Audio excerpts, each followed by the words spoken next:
Hey everybody, this is Grant Kemp from CreativeCashflow.com. Today one of the things I want to talk about is the importance of having handwriting on your marketing. Having handwriting on your marketing is going to be a really good way to get that personal touch that you're looking for, and I really encourage you to do everything that you can to, at the very least, have marketing that looks handwritten. And that's what we're going to talk about today, is how can you do a large-scale marketing campaign but still have that personal touch of handwriting. Now, to start with, your envelopes, those are one of the more important parts of having the handwriting done. Now, if you're doing a smaller marketing campaign, something that doesn't have like thousands of pieces, a really good opportunity there is for like kids in your family. If you've got a 12-year-old that's got some pretty decent handwriting, pay them a couple bucks to write some addresses on envelopes for you. I remember being 12, I'd do a lot of stuff for 10 bucks. You know what I mean? Like, just look for those that kind of, if you've got somebody in your family that's looking for a way to make some money, that's one way to do it. I'm not encouraging child labor here, but I'm encouraging child labor here. But past that, once you start really getting into an area where you're doing a larger scale campaign, you do still want to have that handwriting on there. And what happens is, I'm sure all of you have gotten these marketing pieces, most notably from like car dealerships. Car dealerships will send you these marketing pieces that have handwriting on them, and they just look so bad. It looks so fake, and it's so like offensive almost. You're like, what the heck? Like, this is what this dealership thinks of my intellect, that I can't tell that this is not actually what the handwriting looks like coming on a piece of paper. So what we want to do is we want to avoid that reaction. We want to elicit a positive reaction to our handwriting here. And I always encourage you to have a handwritten signature and a handwritten PS. Some of my more successful marketing pieces have been just regular printed out marketing, with a letterhead and everything, with my logo at the top, some printed marketing, use different colors, that kind of stuff. I mean, you definitely want to train their eye where you want it to go. But then at the bottom, I'm going to have a signature and I'm going to have a PS. Now, the way that I've been able to do that on a large scale is by literally, what you do is you write your signature, you write your PS, and you scan it in, and then we're going to use a Photoshop equivalent called GIMP to manipulate that photo in a way that we're able to insert that into our marketing piece and have it look realistic. Okay? And that is a really key component here, because with my marketing pieces, literally, you have to really know that it was printed out by a printer to understand that this wasn't handwritten on it. And that's because we spend the time in Photoshop or GIMP getting it to a position where it looks like that. At the point where I'm at now with my marketing, I mean, you basically have to look and see that there's no indentation on the paper from the pen to be able to tell that it was not handwritten on there. Now, there's two different ways of doing this handwriting, right?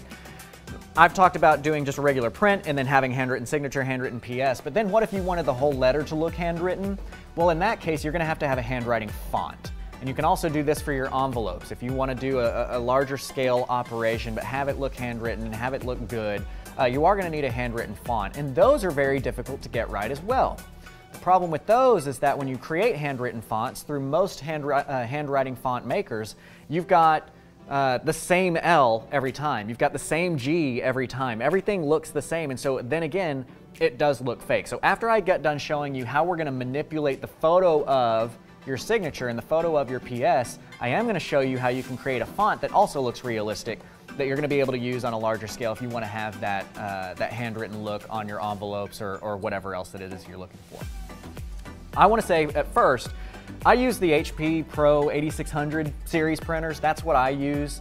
They're fairly well priced and they print really quickly. And that is what I've tried several different printer styles. I've got probably 5 of these HP 8600s at this point in time in different areas and run it because they do a good job for what we're looking for here. The ink looks realistic. I'm able to print well and make it look right on that. But what you're going to have to do is you're going to have to experiment with your printer and make sure that you've got the colors matching and everything like that calibrated the right way to where it does look right. Don't just take what I'm teaching you today, print out some stuff and say, well, it's fine. You've got to use your own eyes. You've got to imagine if you were to get this mailer in the mail, would you be able to tell that that was handwritten or not?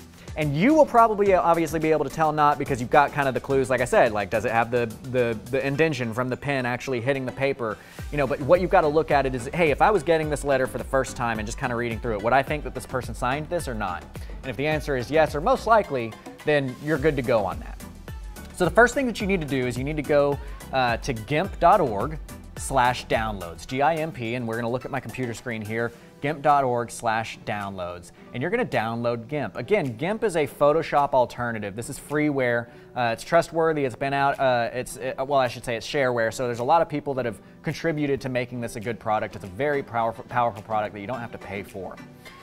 What we're going to do at that point in time is we're going to scan in a copy of our signature. Now we want to scan it in at a fairly high DPI. Not the highest. That's actually going to end up being counter, and you don't really need the highest DPI scanning because we are, at the end of the day, we're going to have a signature that's only this big, right? So we want a higher DPI, but it's going to be that, like, on a scale of 1 to 10, you want to scan in at that like 7 range, right? Fairly high, not necessarily the highest. But again, this is going to be something that you need to experiment with your scanner and your printer to make sure that it's looking right for you. So I've scanned in a signature here. And I'm going to right click on it. I'm going to say open with GIMP.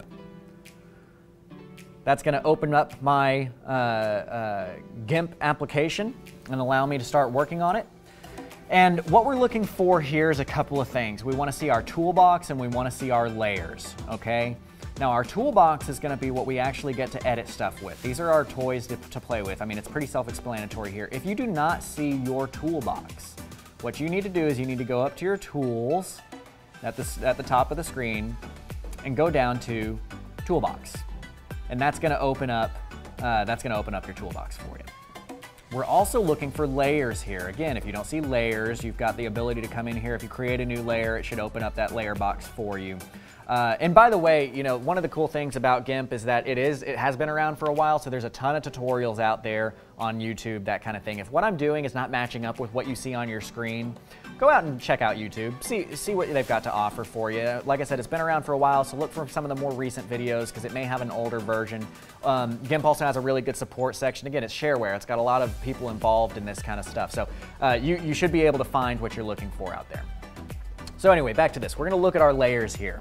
Now, the most important key component that we've got to doing something of this nature is we need to add what's called an alpha channel to this layer. So we're going to go to our layer, we're going to right click on it, and we're going to come down, and we're going to see right here where it says add alpha channel, okay?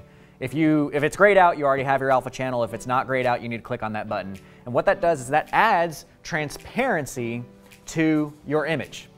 Because what we're looking for here is we want to have your signature show up on the page and nothing else. When you scan this in, your scanner is going to inherently have a semi-off-white coloring to the white area that's around your signature. And that's what we need to get rid of, because otherwise what's going to happen is if you just scanned in your signature and put it into your document's going to be all perfectly white when you print it out, except there's going to be a rectangle that's kind of off-white and it's got your signature in the middle. It makes it really obvious that you scanned that in and that wasn't a real signature. So we're getting rid of that off-white section so that all that's left is your signature on the page. Now, one thing that I do want to encourage you to do is use blue ink. I know it kind of sounds silly that it gets down to this level, but I have tested, and blue ink just gets a better response than black or red or any of the other colors that I've messed with. Blue is just kind of a peaceful color, and I know it's silly to quote that, but I think that it's an important lesson for you to learn of how detailed you need to be with your marketing through time to make sure that things are doing what you want them to do, okay?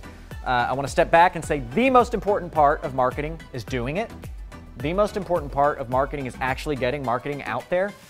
Do not hold yourself back because, oh, I don't have the perfect signature, or I don't have this, or I don't have that. You want to get to a level that's called the MVP, the minimum viable product. You want to get your minimum viable product out there, make sure that it's working for you, and then hone things in as time goes forward. And through my honing process, that's where I find out stupid things like blue ink works better than black, right? You also need to find certain phrases that work better for you than others, and that's all in our marketing series. So keep watching the marketing videos and that kind of stuff to figure out what to put in those letters and what thought processes you should be using behind them. But this, we're focusing on the actual signature and the PS and your blue ink signature that we've got in here. Now, we've added our alpha channel. And what that allows us to do is have transparency in this image. This image that I've got right here of my signature, this is a fake signature. This isn't my actual signature, okay? I'm not gonna send my actual signature out to a bunch of people that are in financial problem on a piece of marketing that says I have way too much money. That's silly, right? So we're gonna put a fake signature on there, one that looks real enough, but one that you could, if somebody used it to forge your signature, you could very easily point out to whoever the authority is. Hey, this is a signature I put out on these mailers. That's not my real signature. And that way you can kind of limit out what your liabilities are. So the next step that we're going to take is we're going to go over to our toolbox here, and we're going to click on this button right here. This is a select by color tool. Now when we click on that, we're going to come over to any of the white section that's in here and click. Now right here, I've got an image that's semi-cleaned up already, so you can see it's very nice and edged around my blue ink, and it's selected around this, and you can see it's even selecting inside of the loops. That's why we're selecting by colors. We want it to select inside of loops that are you know, not connected to any of the other color. There are selection tools that will select by region, and it says, hey, you know, basically anything outside of these lines, I want you to select it. That's not what we want to do. We want to go by color. What you're going to find on your scan is that you're going to have imperfections of your scan. It's going to be a little bit off-white, and there's going to be little touches of color here and there that you need to get rid of. So there's a couple of ways that you can go about doing that. One is, if you click, after you've clicked on this, if you click and you drag up or down, it is going to change the threshold of how picky it's being on that selection, okay? So right here, what I'm doing is by dragging up, you see how my selection just changed there to really far off of the blue ink. And I'm even selecting some random bits out here you can see in the middle of the page because it's being really picky. It's saying exactly where Grant clicked on this image, that is exactly the color that I need to take out and nothing else. Okay? And that's not what we want, because what you're going to end up with is you're going to end up with blue ink that has an edge around it of that off-white color, and that's not what we want to send out. What we do want to do, and that was like the remix there. What we do want to do is we want to click and we want to drag down until the point that we see that this line is pretty well lining up with where our blue ink is. Okay? So if I leave it to right there, that looks, you can see the selection tool going around it. That looks fairly lined up to where my blue ink is, okay? What I'm gonna do is I'm gonna cut from here just so that I can see what's going on. So I'm gonna hold down my command key and I'm gonna cut. And this is what we have. Now we are left with this alpha channel, which is these gray and gray checkered boxes behind us. That lets us know that we've got a transparent layer. And I'm going to go up to my select tool and I'm going to say none because I want to see what this looks like, okay? And that's pretty good right there. You see how we're looking at this? Like, I do have some white, but it's you know, it's fairly close to my blue ink. But I still have areas of you know, where it comes down here. You can tell where my pen kind of left off the paper and came back. We want to have that connection there. We don't want to lose connections, because if you get too broad versus getting too specific, you're actually going to cut off areas of the pen. But this is a really important, like as I zoom in here and we look at this picture, I want you to notice some things about what makes a truly handwritten word look handwritten. Look at the imperfections. See how my pen like accidentally put a little bit too much ink right here on this letter? How my pen kind of left the page right there? This is stuff that handwriting fonts aren't able to do. There's a variance in my color here, right? There's a variance. It's darker right here where I was pushing harder, or I've come on it a second time by my different pen strokes. So that's what we're looking for in actual handwriting. This is why it sells you out so quickly if you're using those handwriting fonts most typically. So we've done a pretty good job here by cutting out that transparent level. Now what we're going to do is we're going to go to File, and we're going to say Export As. Okay? Now when we export, we're actually going to export as a TIFF file. T-I-F-F. Let me get back out here. So we're going to name it whatever we want to name it. Now GIMP makes it really easy for these exports to occur in different file formats, because literally all you have to do is put dot whatever file format you want, and it will go ahead and do that export, right? So in this case, we want a TIFF. The reason we want to use a TIFF is that TIFFs do save the transparency layer in that document, so that you can use the signature and have that transparency to make it look right. So we're going to do .tiff, and I'm going to save it. I'm just going to say signature blank. So let me know. That's typically whenever I've made a transparent level, I usually put blank at the end of it. I'm going to export here. Now when I export, the default settings here should be fine. And we do want to save our color values from the transparent pixels because we want to make sure that it is transparent, and I'm going to export. Well, now what you're going to see is when you go into your document that you're making your marketing out of, we're going to go down and we're going to just put our signature line, and we're going to say, thanks so much. Gosh, if I knew how to type only. Comma, we're going to put our signature there, and then we're going to say Grant Kim, okay? So what I'm going to go ahead and do at this point in time is I'm going to bring that picture into my file. Or, I'm sorry, into my document. I'm just going to drag that in there. And now what we have, you see as I hover over it, we've got boundaries here of that rectangle, but the only thing in that image is that blue ink. That's what we want. That's how we want this to look, okay? So then I need to print this out, and typically whenever I'm doing my experimentation and seeing if these colors are working and all that kind of stuff, I'm just gonna do just this. I'm just gonna print out that one signature. As a matter of fact, I'm just gonna delete everything else that's on there. I'm gonna hit print because I don't wanna waste all my other ink as I'm playing with this specific signature to make it look right, or this PS or whatever that is. Print it out, look at it. Does it look right? Good. If it doesn't look right, you need to go back in there and you need to start adjusting things. You need to figure out why it doesn't look right. Did you select too broadly? You know, is it choppy? That's what you're going to see in these letters. If you select too broadly, it's going to become choppy, and they're just not going to look right on that. Do you still have discoloration? Then you need to get a little bit more broad versus being specific. Remember how I dragged up and down? You want to be more broad to capture those imperfections. And then if you've got some imperfections over here, and let's say that as you get more broad in your selection, and you've kind of got a challenging balance because it's like, well, shoot, Grant, if I get more broad, then I'm cutting off part of my signature, but I'm also not catching this part of imperfection in the rest of the image that I need to get.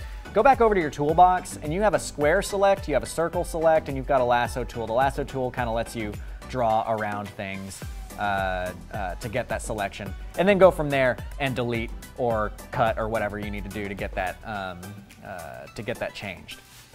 But this is a really good way to get your signature and to get your PS to look handwritten. Now, if you need to change the colors on this, it's a little bit more complicated to do that. But if you need to change the colors to make it look more natural on your printer, that would be when I suggest actually going out and doing some tutorials online through YouTube on color changes, because that's a whole series in and of itself.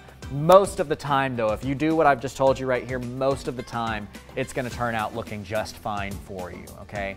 It's not hard to change the colors on that, but it is going to take some experimentation. Most of the time this is going to be just perfect. So I really like using this tool for that. Now, just some other quick tips on GIMP, because you may use this for other projects of yours. It's going to become very useful. This layers section, just to kind of explain a little bit of what a layer is. You always see those photoshopped images where they might have one head on another body, that kind of stuff. What's happening there is they've got a head on one layer, they've got a body on another layer, and they're lining them up to work together. Photoshop, GIMP, they work in layers, right? So we've got this one layer of a signature, and that's where we were working. But if you did need to combine some stuff, whatever that was, you would come over here and create a new layer, and then you would be able to put stuff on that layer and move things around, get things working on that side. One thing that you can always do on this side of stuff, when you're trying to make something look handwritten or scanned out or make transparent, Fiverr, man. Fiverr is an excellent tool. Now, I don't particularly encourage using Fiverr for this because I do think that this is easy enough that anybody can really understand it. But if you just don't have the time for it and you'd rather pay somebody $5–10 to get it done, go look at Fiverr. See if somebody's willing to Photoshop and make out a transparent level or a transparent layer for you of your signature or of your PS, and then you can pay somebody $5 for that. It's fiverr.com. I've mentioned it in other videos. It's just a really great tool. So that is how you would make your pictures look real on your marketing. But what if you wanted to create an actual handwriting font, something that you could use on a more large scale, you know, actually creating the copy itself that's in your letter or using it for your envelopes, that kind of thing. Earlier I was talking about the fact that handwriting fonts don't typically look right because they're using the same L, the same R, the same everything every time it happens, and that subconsciously it just really sells it out. One place that you can go to fix that is calligrapher.com. calligraphr.com, okay? Now, Calligrapher is a really cool system, and it's pretty cheap. The price, as you can see here on the page, you can pay $8 for 1 month. So one way that you can do this is put all your stuff on, all your copy in for all your letters, use it for 1 month, pay $8, get it to print you out all the handwritten versions of those letters, and then cancel your contract. Or if you're doing a month-to-month thing, you can do it for $4 a month. But the cool thing here is that you can actually have 15 variants per character. What that means is that whenever you do this, you are actually going to handwrite on a piece of paper. You're going to write A 15 different times for a capital A and for a lowercase a. And you're going to write B 15 different times for a capital B and a lowercase b. You're going to upload that into calligrapher.com, and then it will create a font out of your handwriting. At that point in time, what you're able to do is you're able to upload the copy from your letter, from your marketing piece. It will process it on their side, and it will fully randomize which letters it's using as it goes through that campaign copy. So now you've got up to 15 different versions of your L that might be slightly tilted or have a little bit of a tail on one or anything like that. It'll put all those randomized out there, and it's going to look much more natural. Now, you may have to take that once it comes down and put it into GIMP and adjust colors and that kind of stuff to make it look as natural as possible when you're printing it out. But this is how you do bulk and still have it have that personal touch, is you do things like this that are going to be tools that are out there to use.